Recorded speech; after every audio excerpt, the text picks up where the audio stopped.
বাবা অন্তর্যামী বলো না আমার স্ত্রীর কি সন্তান হবে?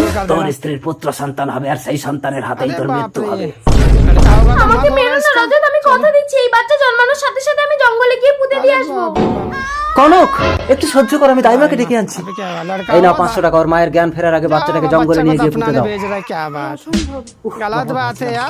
চোখ খোলো কনক, বিধির লিখন কেউ খণ্ডাতে পারে না রজত। তার মানে এর পরেও যদি আমি কোনো সন্তান নেই, সেই সন্তানের হাতেই আমার মৃত্যু হবে? ঠিক আছে, আমি কোনোদিনই সন্তান নেব না। সময়কে বেঁধে রাখার সাধ্য কারণ নেই। না না, আমি মরতে চাই না।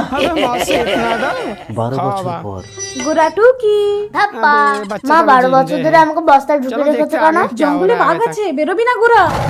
যেখানে বাঘের ভয় সেখানে সন্দেহ। রজত বাবু আপনি দাই বুড়ি টাকা নিয়ে বেইমানি। আমি সেদিন আপনার ছেলেকে জঙ্গলে পুঁতে দেইনি। গোরা তুই পালিয়ে যা। তোকে আমি বস্তায় বেঁধে নদীতে ফেলে দেবো, আগেই দাই বুড়িকে ঠিকানা লাগিয়েছি। বস্তার ভেতরে আমাকে বাঁচাও। বেরিয়ে এসো বাছা। তুমি কে? আমি অন্তর্যামী। এই নে, এই টাকাগুলো নিয়ে তুই তোর আসল মায়ের কাছে চলে যা। আমার আসল মা কে? আমি বস্তায় ঢুকে গেলে বস্তার মুখটা বেঁধে আমার নাম স্মরণ করতে করতে চলে যা, ঠিক পৌঁছে যাবি। তাহলে ওই লোকটা তোমাকে তো জলে ফেলে মেরে দেবে। আমার মৃত্যু নেই বাছা।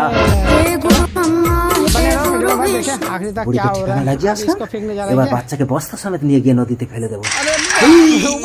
বাচ্চার হাতে আমার নাকি মৃত্যু হবে। এ বাচ্চা এখানে কি করে এলো? একে তো আমি এক্ষুনি নদীতে ফেলে দিয়ে আসলাম। বাবা তুমি যেই নদীতে আমাকে ফেলে দিয়েছিলে সেই নদীর নিচে মায়াপুরি আছে। এই দেখো কত টাকা পেয়েছি। মায়াপুরি? তার মানে তো আমিও অনেক টাকা আনতে পারবো।